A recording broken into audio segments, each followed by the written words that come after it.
Hello, everybody. Welcome back to the Kennesaw State Owls Dynasty here on College Football 25. In this episode, we're going to go through Conference Championship Week, where we start off today. We're going to go through the College Football Playoff and kind of put a bow on this Year 1 season, conclude all matters, and then set up the off-season episode, which we'll have next time out. So there we see Rutgers actually does make the Big Ten Championship here, where they're going to face number 1 Ohio State. We go over to the SEC Championship, which features number 8 Texas against number 2 Alabama. There in the ACC, we have Florida State against North Carolina. The Tar Heels still make it despite falling against NC State there in the final week of the season. And then there in the Big 12, we'll have Colorado against Utah, a top 10 matchup in that newly formed conference. So without further ado, we will take a look at the top 25 here. We said Ohio State already number 1, Alabama at number 2. Notre Dame, of course, they don't play a conference championship, so it looks like even if they did, probably safe for the college football playoff. Notre Dame there at number 3, Clemson at number 4, and they do not make the ACC championship at 6-2 in the conference. Then we have Utah, who's going to face Colorado in the inaugural Big 12 championship, with this realignment. Virginia Tech, a very good season there at 10-2, number 6 in the nation, and they're not even in the ACC championship either. That's going to be North Carolina and Florida State. Rutgers, what a tremendous season from them, representing New Jersey over here. Always going to have a lot of pride here with the Scarlet Knights. 10-2, 8-1 in the Big Ten. Texas at number 8, Louisville at number 9. Another highly ranked ACC team here. Colorado rounds out the top 10. Then we have Oklahoma State, Arkansas, and North Carolina. All three of these teams were in the top 10 last week, but must have lost there in the final week of the regular season. Then we have Georgia up 7 spots to 14 at 8-4. Kansas rounding out the top 15 at 9-3. Then we have Miami, Jacksonville State at 17. So it looks like they are in line to make the college football playoff, but they are probably going to have to get past Florida International there in our Conference USA Championship. We lost to the Jacksonville State Gamecocks earlier in the year as they look to repeat as conference champions. UNLV, Penn State, Texas State here at 20, and a bunch of these late teams all not ranked last week. You go to more information, A&M, Auburn, Michigan, Kansas State, UCF, Kentucky, and Florida State all drop out of the rankings, and the Seminoles set to be in the conference championship game. So not sure the sporadic here, why it's so sporadic with a bunch of teams jumping up into the rankings and a bunch of teams falling out here at the end of the season, but we'll continue along here. Florida at 21, Oregon at 22. A disappointing season for the Ducks as they entered as a top 3 team, top 5 team. Appalachian State, they'll face Texas State in the Sun Belt Conference Championship. And then we'll have Louisiana and Syracuse rounding out the top 25. And now we'll just get a view here at the slate.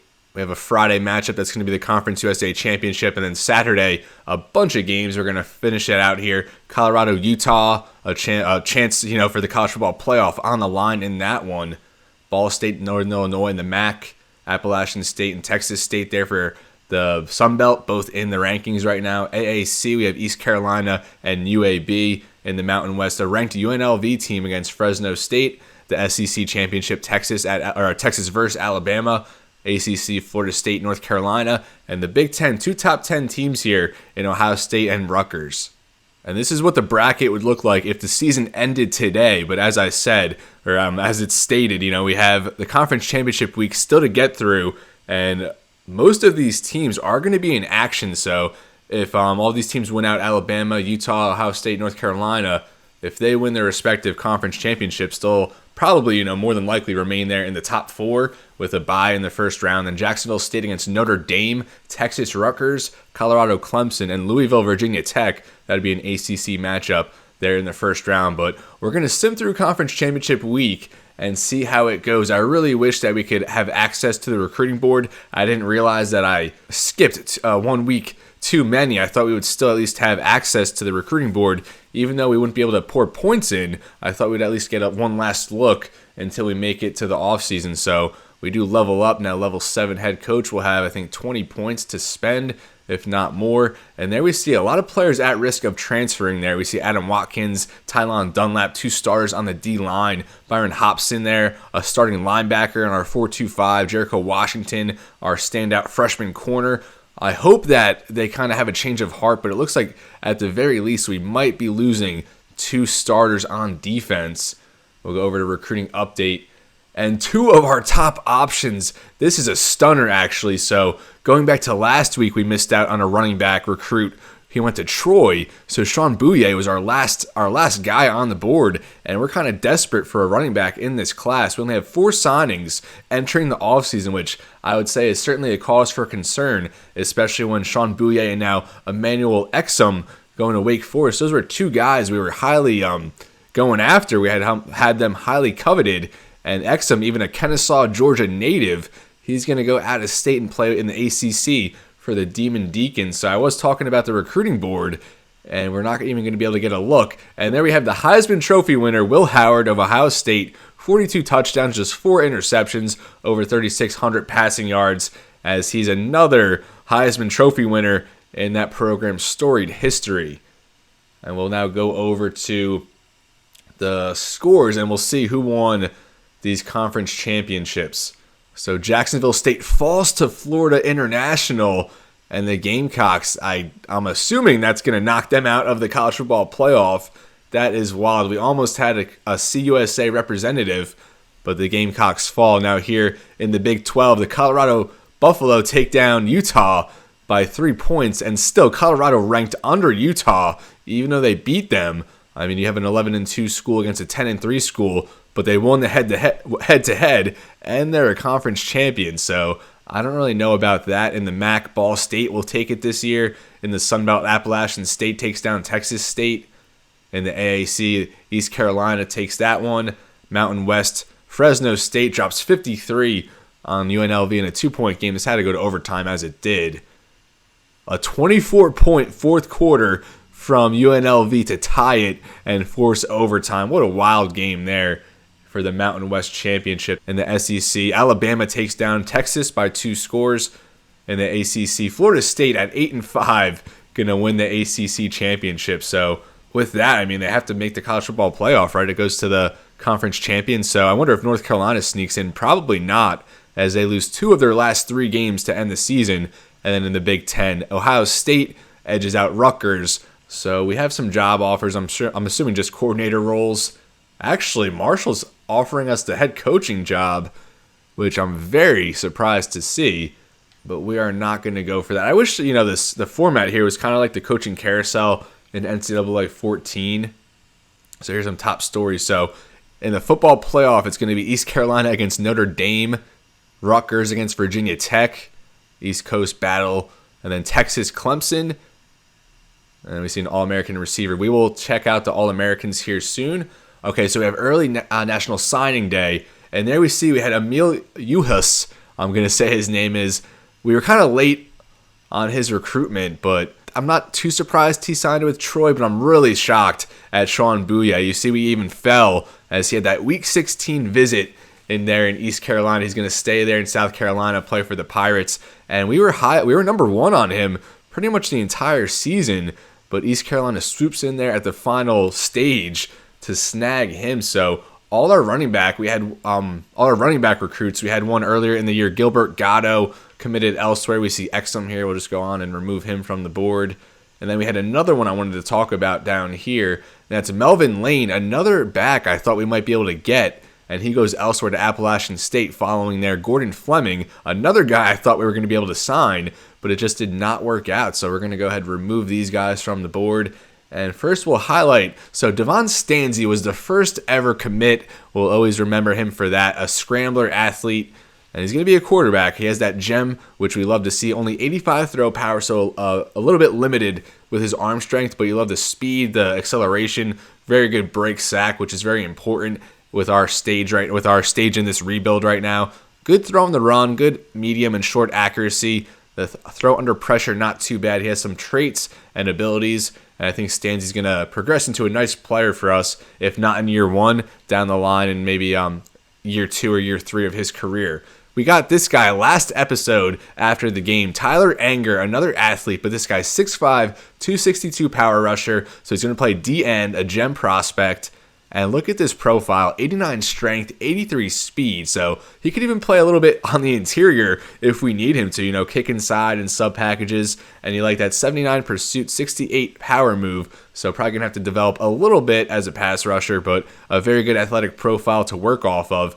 And he's going to be causing havoc off the edge for our defense. Another gem commit here, Rudy Teray out of Fairburn, Georgia, 6'4", 302, 88 strength. So, he's 40 pounds heavier than Anger, but, just as strong, which is pretty wild. 71 play rec, 78 pursuit, 77 hit power, 68 block shed, which is not bad to start out. So I think these three guys, Stanzi, Anger, and Teray, are going to be very good players for us, and we love that gem that they bring along with them. And Steve Biquette, even though he's not a gem, he's actually the highest rated player on the national board between all these guys. A slot corner, 87 speed, 88 agility, so not the worst athlete, but nothing over the top. Only 59 zone, 66 man, so we're actually pretty deep at corner, so I'm not too worried on that front. So only 4 players signed to this class, and we really needed to kind of just get quantity. We have a lot of players on our roster that are probably like in the low 50 to mid 55s or so we're probably going to be cutting a lot of guys in the offseason, and we were hoping to bring in a big haul to kind of counter that, but we have not really had much success, as Uhis is going to go to Troy, and Sean Bouye really shocked at the development on his recruitment as the Pirates kind of snagged him at the last second. So now Javon Malik, I think we moved up over USF for him, and we kind of, like I said, we have a good depth at corner, so more in the market for a safety, and I really like what he would bring at free safety with that 93 speed, 76 zone. So he has a lot of range back there, 6'2", you like that size. Whether we play him on the perimeter or play him back at safety, pouring the maximum into him right now. And I think he's someone we'll probably be able to commit during the offseason despite no visit to this point. No offensive lineman signed yet, but Stephon Andrews out of Jacksonville, Florida looks to be very, very close to signing. Might be able to get him after week 1 there in that offseason stage. More of a pass protector. 65 run block, not the worst for someone who brings that pass protector profile, but only 79 strength and only 59 speed. Another offensive lineman here. We want to get 2, 1 tackle, 1 interior guy. Kurt Bowler, again, another player we're kind of running away with out of Madison, Florida. Another pass protector, only 62 run block, which is not good at all, but his pass blocking traits are very good and kind of counter that, I guess, to a point. 84 strength, not the worst for an interior guy. We do have 1 D-end already signed. We'd like to get another one, which brings in Marquez Stevens, another guy we're kind of, leading the way here for all these players except Malik. For Andrews, Bowler, Stevens, Sahara here, Tosh Fatinikun, Jamichael Braham, Demetrius Boone. We're not getting much friction from opposing programs, so it's just a matter of getting these guys interested enough, I guess, to the point that they sign their commitments to Kennesaw State. Monty Sahara, look at that size, 6'5", 186 gem, and look at this profile. 92 speed with 94 jumping, strength just under 70, only 73 catching, but he has that 87 spec catch, 81 catch in traffic, so someone who can bail us out, someone who can go up and get those jump balls when we really have no options in the short game. We tend to read, our reads from low to high, so someone we can just kind of heave it up to on a prayer and see if he can bring it down. But a JUCO guy, and you really like that size and speed profile he brings to the table. Tosh Fatinikun, I'm just going to call him Taj Fat. He's an athlete linebacker, and I kind of like the traits, despite his bust tag that he gets. Love the 84 speed. The 68 zone isn't bad. 90 acceleration, 75 block shed, and an 89 agility. So maybe not the highest ceiling when it comes to development, but I think he's someone who can be a pretty stable player in our linebacking core as a speed coverage type guy. Jamichael Braham, our lone tight end on the board at just 6'2", 235, but really nothing special, just solid all-around tight end. Not going to do anything particularly great, but doesn't really have a glaring weakness either, although I guess the blocking not that great at just 61 run block. Demetrius Boone, we had him on the board all year, didn't really start pouring points into him until later, seeing as how we still don't have a wide receiver commit, and we would like to get at least 1 or 2, and. And hopefully we can get Sahara and Boone here, kind of different playing styles, but I think we can get a lot of Boone, someone who's going to kind of try and beat guys vertically, whereas Sahara, he's not going to really get any separation. But Boone, you like the 92 acceleration, and someone who can maybe chip in as a return guy with our lack of athletes that we currently have. Michael Pettigrew, another linebacker we're kind of targeting here, along with Taj Fat. Maybe we'd like to bring in 2 linebackers, especially because we, as we saw, we have some guys who might be entering the transfer portal, but you love Pettigrew at 86 speed, 69 zone, and even with that good zone coverage, he has that run stopper tendency, so decent block shed, decent pursuit already, and I think Pettigrew has a good profile to kind of build off of. Want to bring in at least 1 or 2 safeties. Hopefully we can get Malik here at the top as one of our safeties, but if not, we want to get Omame or Suarez. I'm not really sure who I favor more. This guy's kind of a zone, but he only has 85 speed. I think I would tend to go with Suarez here, seeing as how he's the hybrid tendency for safety, but both of them bust, so not too high priority right now. And I think now we can take a look at the college football bracket and get set. So Appalachian State gets the 4th seed. How do they get a bye as the Sun Belt champs? That is absolutely wild. Ohio State number 1, and then at 3 is Colorado, at 2 Alabama. Then the first round of matchups is going to be East Carolina against Notre Dame, Louisville against Utah, Texas Clemson, and then Rutgers, Virginia Tech. So a pretty good bracket, I would say, although Appalachian State getting in there with a first round bye is absolutely wild. I don't think that is even possible for a non-Power 4, I guess it is now, non-Power 4 conference school to get a bye. But here are the All-Americans, and look at that. Gabriel Benyard is a first-team All-American. He was a slot receiver running back guy for his return man, actually led the conference in all-purpose yards from scrimmage as well, I believe, and he gets a first-team All-American. I am shocked. Quinshon Judkins from Ohio State, Liam Clifford, their first-team wide receiver, Michael Matheson from Western Kentucky, Dakota Thomas, Eli Wilson, we'll see him in the playoff, senior tight end from App State, Will Campbell, potential top 5 pick in the NFL draft, Clay Webb, we saw him earlier in the year, left guard out of Jacksonville State, Jonah Monheim, Tate Ratledge, and Jonah Savinae from Arizona, Jack Sawyer, another Ohio State All-American here, James Pierce Jr. from Tennessee, Mason Graham, another potential high draft pick, Walter Nolan from Ole Miss, Mikel Williams, another defensive stud, Jay Higgins from Iowa, Barrett Carter, Clemson, Will Johnson, one of the best corners in all of college football, of course, along there with Benjamin Morrison, Caleb Downs, Jonas Sanker, Graham Nicholson, and Max Fletcher. Goes second team now. Jordan McLeod, they're at Texas State, DJ Giddens, and Ashton Jeanty as the running backs, Michael Petway, another Jacksonville State guy, Joey Hobart, Jimmy Volson III, Lake McCree, Kelvin Banks, Donovan Jackson, Parker Brailsford, Luke Kandra, Emory Jones Jr., LSU. Now on defense for the second team, Patrick Payton, Deion Walker, Kenneth Grant, another Michigan D tackle making the All-American team, Tyleek Williams, Harold Perkins Jr., Danny Stutzman, Jason Henderson, Quincy Riley, Jabbar Muhammad. I know his brother plays there at Texas.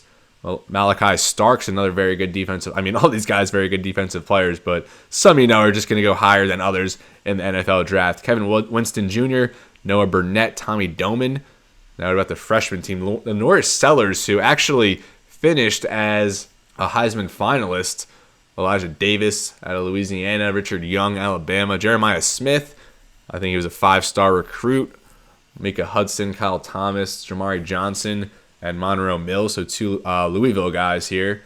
Noah Dunham, DJ Chester, Alex Birchmeyer, Bo Hewley, Armando Blount, Deshaun Womack, Vic Burley, Stephelon Green, a bunch of Clemson guys here on defense, along with Sammy Brown at middle linebacker. Then we got Keon Keeley, TJ Capers, Ellis Robinson IV, Des Ricks, 2 SEC guys. Another SEC guy here from Georgia, KJ Bolden, Devon Patterson, Spencer Porath, Declan Dooley, rounding out the freshman team. We'll just go down to Conference USA team real quick here. Caden Salter, he tore us up in our matchup with Liberty, as did Quentin Cooley. But we see Gabriel Benyard here. Do we have any other guys? First team, it does not look like it. What about the second team? It is not looking good. We have Danielus Johnson here, our starter at middle linebacker. A second team, and then Joshua Hewitt. He had a bunch of action as our punter there. Makes this second All-Conference USA team as well. I guess we'll just go ahead and simulate through this next week and see what happened in the first round of the college football playoff. And here we see it. Notre Dame beats East Carolina pretty handily, and they'll face Appalachian State in the second round. Louisville takes down the Utah Utes by a score of 30-23, and Clemson upsets Texas, or I guess not upsets, but I was just kind of expecting Texas to advance. They win 24-21 over the Longhorns, and then Virginia Tech beats Rutgers 35-33. That one was probably a shootout, and it did go to overtime. So what a game there. I was going to say in Blacksburg, but I'm pretty sure it would be a neutral site, or I could be wrong about that. Now the second round is going to be Notre Dame App State, Louisville Ohio State, Clemson Colorado, and Alabama Virginia Tech. We are now at the next week, and we'll take another look at the bracket here. Looks like Notre Dame won, as they did, so they've won 2 here in the playoff. They beat App State 34-24. Ohio State just barely edges out Louisville 38-35. Clemson advances with a win over Colorado, and Alabama defeats Virginia Tech. So the last 4 teams, Notre Dame, Ohio State, and then Clemson, Alabama. And that's a pretty good matchup here for the last round. Alabama, Clemson, of course, have had their fair share of bouts. And then we'll have Ohio State against Notre Dame, 2 13-1 teams. And I'm very excited to see what we get in the championship. Who you got? I'm going to say Notre Dame, Alabama. There we see Jalen Christie commits to Mississippi State. Weren't really pursuing him at all. All these transfer bars here, risk of transfer, all look pretty similar to what they were. I don't think there's any change there. And we still lead for Braham and Andrews. And it looks like Ohio State and Alabama will meet for the biggest game in college football. So we'll go back to the bracket here. And we'll take a look at the scores. I only really said Notre Dame because I despise Ohio State being a Michigan fan, but you can't deny the talent. Although the Wolverines did win this year's matchup there in the game. So I love to see that. Alabama beats Clemson 38-28. So it's going to be Ohio State and Alabama, the top 2 seeds, advance to the college football championship. Now we'll just kind of go through all the bowl results before we simulate to the very end of this season. And I don't even know if I know any of these bowl games anymore. The LA Bowl, UNLV takes down Washington. The Frisco Bowl, Texas State wins 24-20 over UAB. The Fenway Bowl, I'm assuming that's played at Fenway Park. Pretty cool. The Seminoles take down Memphis. Mike Norvell gets a win there against his former team. The Myrtle Beach Bowl, Louisiana beats Ball State. Looks like they'll end the year as a ranked team. The Bahamas Bowl, Jacksonville State loses again. So Southern Miss takes them down 33-19. We saw Notre Dame beat East Carolina in the first round. In the Cure Bowl, Northern Illinois takes down Coastal Carolina. The Chanticleers will end the year with a record under 500. Louisville beat Utah in the first round. The New Mexico Bowl goes to Fresno State. I believe the Mountain West. Who won the Mountain West? Was it Fresno State or I think it was UNLV beat Fresno State in that crazy game. The Las Vegas Bowl goes to Oklahoma State over Indiana. Clemson beat Texas there in the first round. 68 Ventures Bowl, Toledo blows out Troy. Rutgers just barely fell there to Virginia Tech. Here in the famous Idaho Potato Bowl, UMass over Wyoming. The Boca Raton Bowl, North Carolina just barely edges out in-state rival Charlotte. The Detroit Bowl goes to Iowa by 19-11 over Eastern Michigan. If that's not an Iowa score, I don't know what is. Liberty beats Oregon State, repping the Conference USA. And the Hawaii Bowl, Washington State doubles Boise State's total. Gasparilla Bowl, Boston College falls to Texas Tech in a high-scoring game. Independence Bowl, Arizona over Penn State. The Armed Forces Bowl, Western Kentucky over Hawaii. Texas Bowl goes to Kansas State as they blow out Auburn. Miami just barely beats Temple here in the Military Bowl by a field goal. Here in the First Responder Bowl, FAU blows out Middle Tennessee State by 30.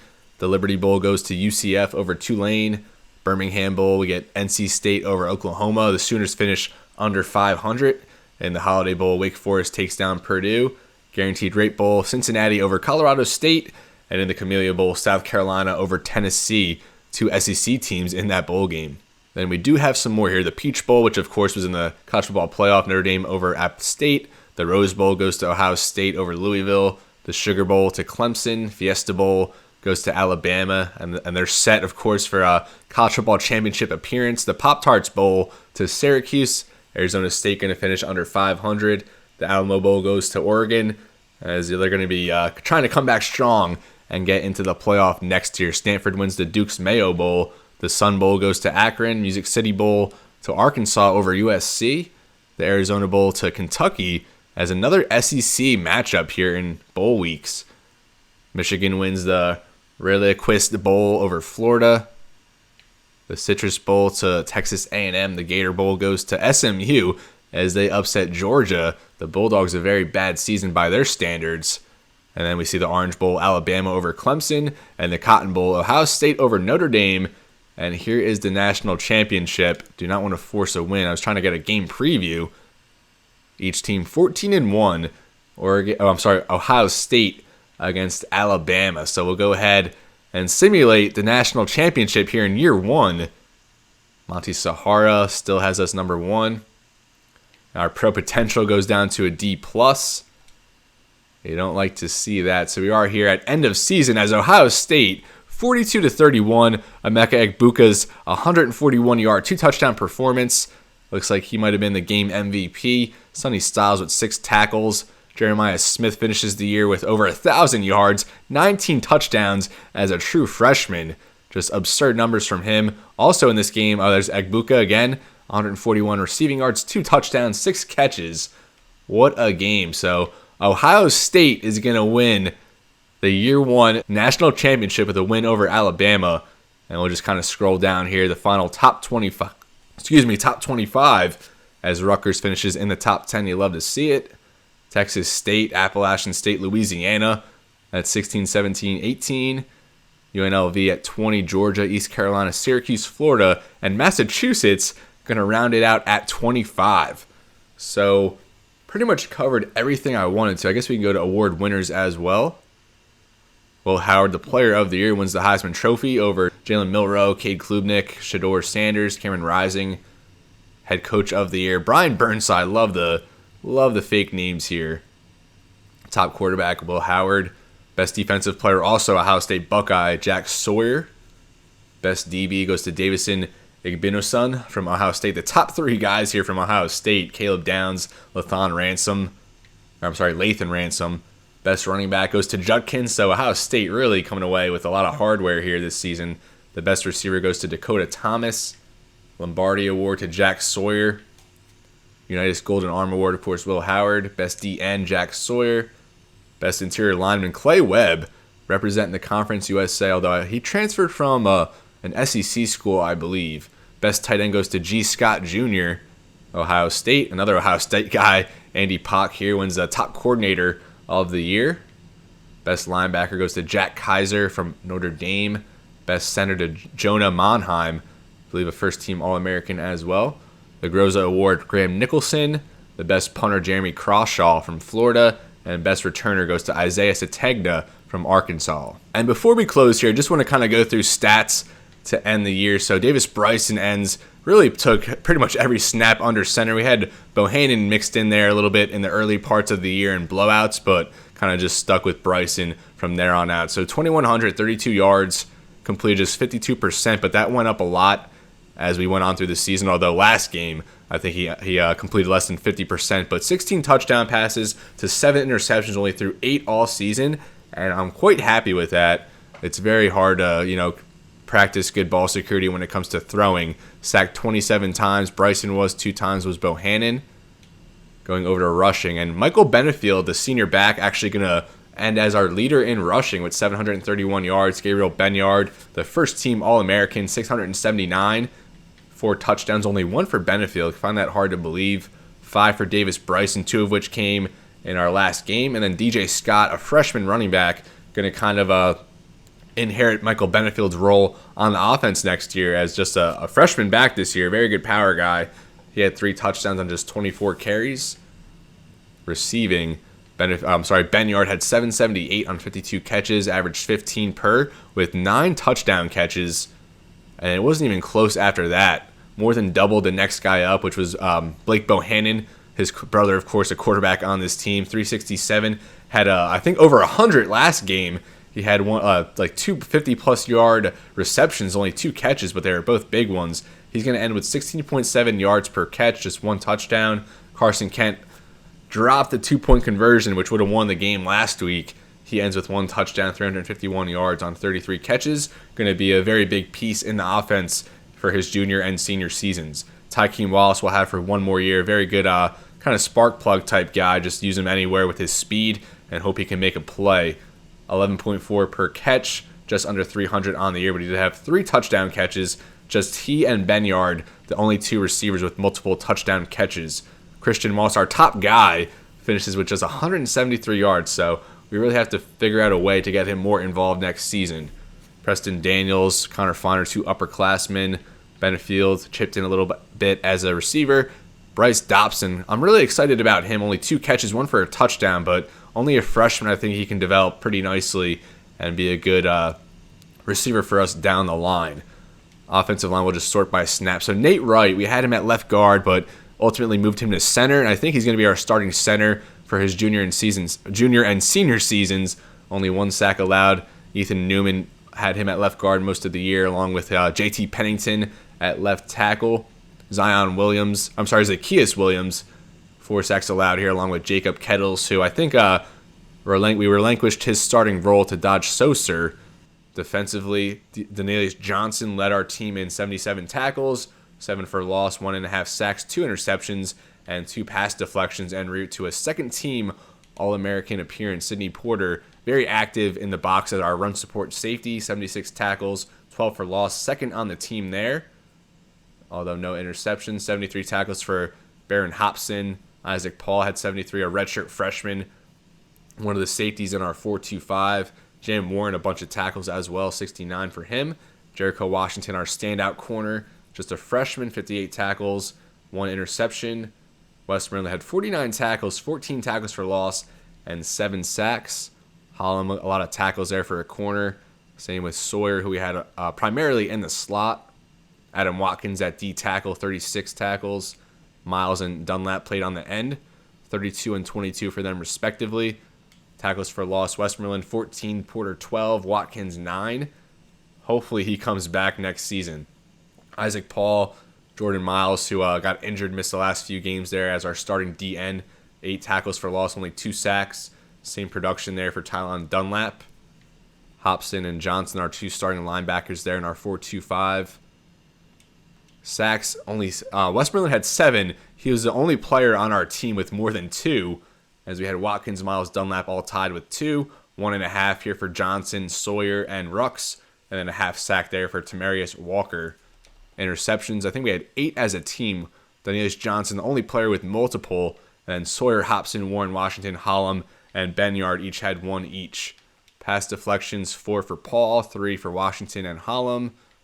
Johnson, Hobson, Warren, Porter with 2, and only 1 forced fumble, that being in the last game, Jamar Rux, which opened up Adam Watkins for the big man scoop and score. Hobson and Sawyer also had touchdowns, defensive touchdowns during the season. So kicking was not a good part of this team.